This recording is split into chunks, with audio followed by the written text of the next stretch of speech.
ছাব্বিশে বিশাল একটা আয়োজন হবে আপনাদের বলে রাখি। তাতে লেফট ফ্রন্ট এবং কংগ্রেসকে আশা করছি থাকবে, যত ছোট বড় রাজনৈতিক দল আছে, সামাজিক দল আছে, সামাজিক সংগঠন আছে, তাদেরকে ঐক্যবদ্ধ করে বিজেপি তৃণমূলের বিরুদ্ধে লড়াই হবে। পশ্চিমবঙ্গে ফ্রি ব্যান্ড হয়নি, তার সত্ত্বেও মাটি গড়াই এটা তৃণমূলের নেতাগুলোকে ধরুন, তাদেরকে জিজ্ঞাসা করুন, এই সকালবেলাকে জিজ্ঞাসা করুন, মমতা ব্যানার্জির দলের যারা হই করে, যারা বলে বিজেপি চলে আসবে, বিজেপিকে আটকাতে, বিজেপিকে আটকাবে, তাদেরকে জিজ্ঞাসা করুন এটা পশ্চিমবাংলা না এটা উত্তরপ্রদেশ, তাদেরকে জিজ্ঞাসা করুন তো তারা কি ব্যবস্থা গ্রহণ করলো। এখানে কোনো ধরনের, আজকে বলছিলেন মোহাম্মদ সেলিম সাহেব, আজকে মাংস পশ্চিমবাংলা বন্ধ নয়, আজকে আক্রমণ করছে। কদিন আগে দিল্লিতে দেখেছিলেন মাছ বিক্রি করা যাবে না বলে বাঙালি পট্টিতে গিয়ে হামলা চালাচ্ছিল। তো এটা চলবে, এটার উত্তর তো আমি কেন দেবো? দিতে হবে শাসক দলকে। যে আপনি 2021 সালে বলেছিলেন বিজেপিকে আটকাবো, মুসলমানদের ভোটটা নিয়েছেন, আজকে মুসলমানরা যে বিফটা খায় বেশি সব থেকে, সেকেন্ডে হিন্দু ধর্মের মানুষ আছে, অন্যান্য ধর্মের মানুষরা বিফ খায়, সব জায়গার নয়। তো এটা তো দায়ভার রাজ্য সরকারকে নিতে হবে। কি ব্যবস্থা গ্রহণ করেছেন? কিছুই নাইনি। আরে বন্ধ হবে না, আপনাদের বলি, যত ভোট আসবে এই ধরনের ঘটনা ঘটবে, যাতে মুসলমানদের ভয় পাবে, আবার তৃণমূলের কোলে উঠে। গণতন্ত্রের দেশে যে সরকার চলছে, সেই সরকার এক সম্প্রদায়ের উপরে বিভিন্ন রকম আঘাত করে তাদের রাজনৈতিক নীতি শেখার চেষ্টা করছে। কি বলবেন? এটা তো চলছে। এইটাকে আটকাতে গেলে রাজনৈতিক ভাবে আটকাতে হবে, আপনি এটাকে ধর্মীয় ভাবে আটকাতে গেলে দাঙ্গা হবে। আর এটা চাইতে ধর্মীয় ভাবে আটকাক। আমাদেরকে ওই জন্যই রাজনৈতিক ক্ষমতা অর্জন করার কথা বারবার আমাদের দলের প্রতিষ্ঠাতা যারা আব্বাস সিদ্দিকী বলছেন, রাজনৈতিক ক্ষমতা অর্জন করো, এবং শুধু ক্ষমতা অর্জন নয়, কাউকে তুমি নেতা বানাও না, আগে তুমি নেতা হও।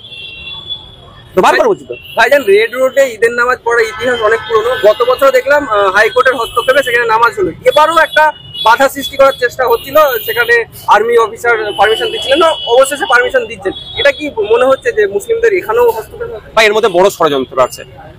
বললে বা ব্যাংকায়, না বললে মার খায়। বুঝতে পারছেন না? হেডলাইন পরের দিন পেপারে কি হলো? রেড রোডে আবার ঈদের নামাজ হবে সমঝোতায় বা মুখ্যমন্ত্রীর হস্তক্ষেপে। এই যে মুখ্যমন্ত্রীর হস্তক্ষেপ, এটা বড়ই পলিটিক্স। আপনার আমার মধ্যম দিয়ে পাড়ায় যাচ্ছে, তাহলে রেড রোডে নামাজ হতে দিচ্ছিল না, মুখ্যমন্ত্রী রেড রোডে নামাজের ব্যবস্থা করেছে। বাচ্চা বুঝতে পারবে, বাচ্চা বুঝে, আবার নতুন করে বলার কি আছে?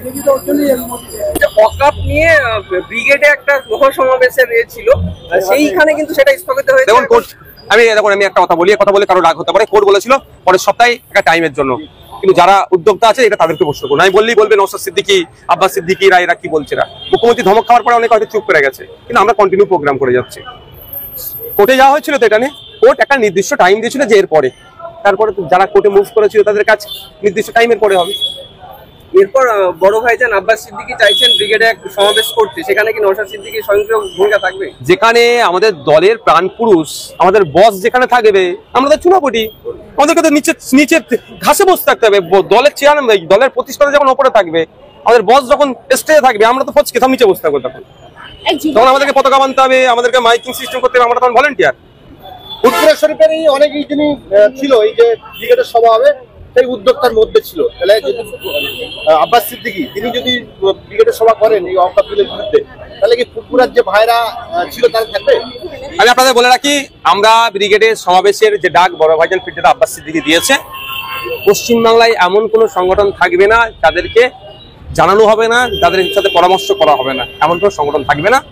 সমস্ত মানুষজনকে অ্যাওয়ার করে তাদের মতামত নিয়ে তাদের সাথে আলোচনা করেই হবে, এবং সেখানে ভিন্ন জাতের, ভিন্ন ধর্মের, ভিন্ন মানুষের উপস্থিত থাকে।